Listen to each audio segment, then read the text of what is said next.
Blue Buffalo.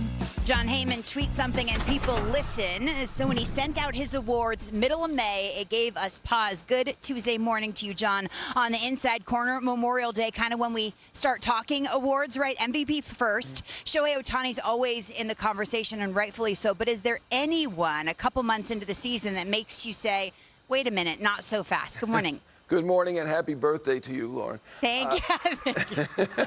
I'm not trying to show up, Roflo. But you did. Ohtani, to me, I think he's clearly the MVP. I got a lot of guff, believe it or not, for saying Ohtani's the MVP. I think people have Ohtani exhaustion, or maybe it's Dodger exhaustion. I don't know. He leads the league in WAR at 3.9. I know he's not hitting quite as well as he normally does with a 152 OPS plus. He is still hitting very, very well, but his pitching has been spectacular, dedicating himself to his Cy Young, and he has been terrific. A 0.83 WHIP and 0.73 ERA. I have Mason Miller second. Again, people didn't love that pick. To me, the Padres have not hit. I mean, you got Manny Machado batting 170, Merrill under 200. You've got Tatis with no home runs at this point. This guy is spectacular, perfect in saves. And I have Jordan Walker number 3. I think that's an obvious choice. He's been great, and the Cardinals have overachieved. I feel a little guilty leaving out the Braves, who've been great, and obviously Baldwin has been spectacular, as has Olsen. But to me, this is the top 3, Ohtani, Miller, Walker.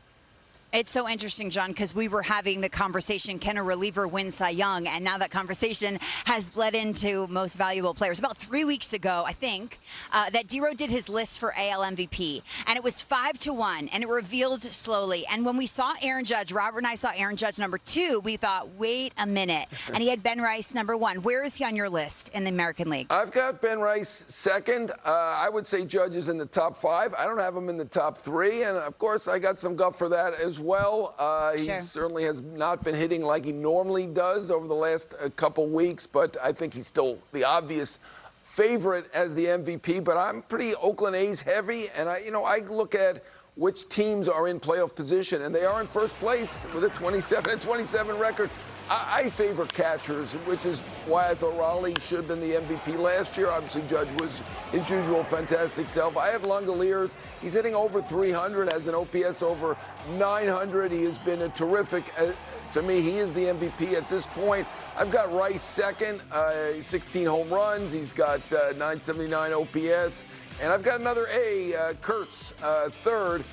48 games in a row on base. That is a pretty good record to tie Mark McGwire for the A's record. Not bad for the second-year player. My A's fans pretty happy when they turn on the TV and see that list. A few reasons the A's are not going anywhere. They are here to stay in 2026 and beyond. National League Cy Young. D-Row's going to break down Mizorowski in just a bit. And I think the question is, who's going to have enough work combined with the rest of the numbers? Who's won on your list? This is an amazing competition. I mean, to leave out Ohtani with a 0.73 ERA, Chris Sale, I'm leaving out. Mizorowski has been basically unhittable over his last 6 starts, basically for the entire season. But I've got Christopher Sanchez, who's got 37 2/3 scoreless in a row at this point. He's been amazing. Mizorowski obviously leads in strikeouts, but he is second. Sanchez is first in innings at 37 2/3 scoreless in a row, 32 inning perfectly in terms of runs in May, but 37 2/3 is only behind Grover Alexander for the organization. So that is a pretty good mark, 37 2/3 scoreless. But if you told me it was Ohtani, I get it. Sale, I get it. Mizorowski, I get it. Miller, I have a second in MVP, so I would get that one as well. But to me, Christopher Sanchez is number 1. I remember watching the Phillies last postseason, and when they handed the ball to him, John, everyone in the dugout, just a collective sigh of relief. They just felt like he had it under control. I could say the same for Cam Schlittler, and we've talked about this at 25 years old or whatever age he was last October, just the poise, and it has been a continuation this year for the New York Yankees. Where is he on your list? absolutely a continuation. His best start was that 8-inning scoreless against the rival and his hometown team, the Red Sox, as we know last year in the wild card round. But he's been incredible, easily the best pitcher in the American League. This is an easy choice. Leads in ERA at 1.50. I mean, this kid is just a terrific young man. We had him on our podcast. I mean, he's really not afraid of anything, not even afraid of me or Joel, but certainly not afraid of the Red Sox in the playoffs. And look at those stats. I mean, he's just been absolutely dominant for the New York Yankees. So this was an easier choice. Sanchez has been comparably as good, about as good, but nationally you've got about 5 guys who are worthy candidates. American League, Schlittler clearly number 1.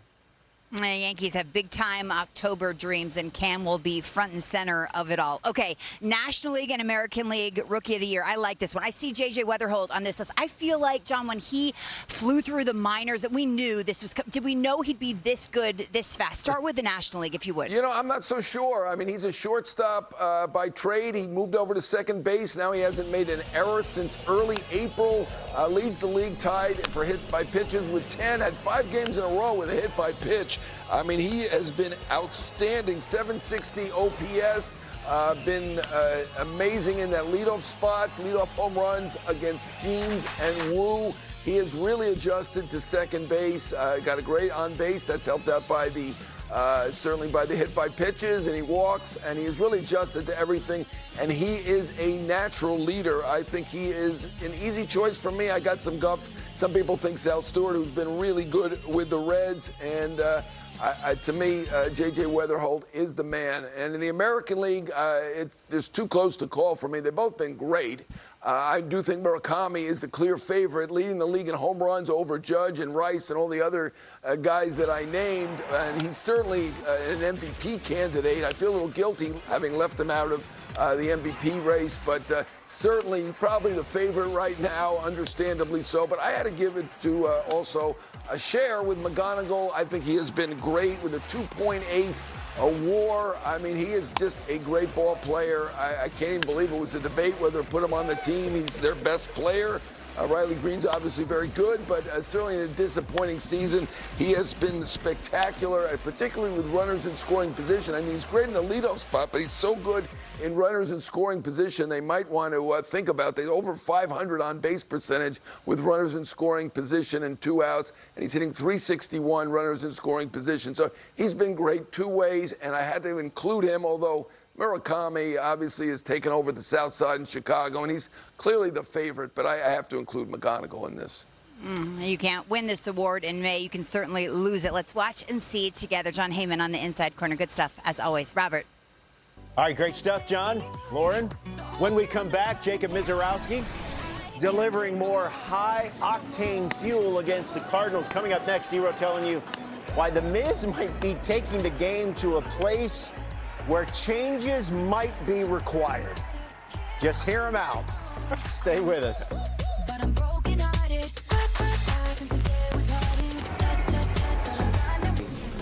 The Long Game is presented by Nutrafol. Speaking of the Dodgers, Shohei Ohtani. He's got an 11-game on-base streak. And during this time, the average is .415. He's got 2 homers, 13 RBIs. Look at the on-base percentage. Good grief. And he's slugging .732. And he's starting on Wednesday. It's just unbelievable what he does. Man. Hey, when we come back, the Yankees have one too many shortstops. Or do they? Coming up, D-Row examines the quandary of Anthony Volpe and Jose Caballero.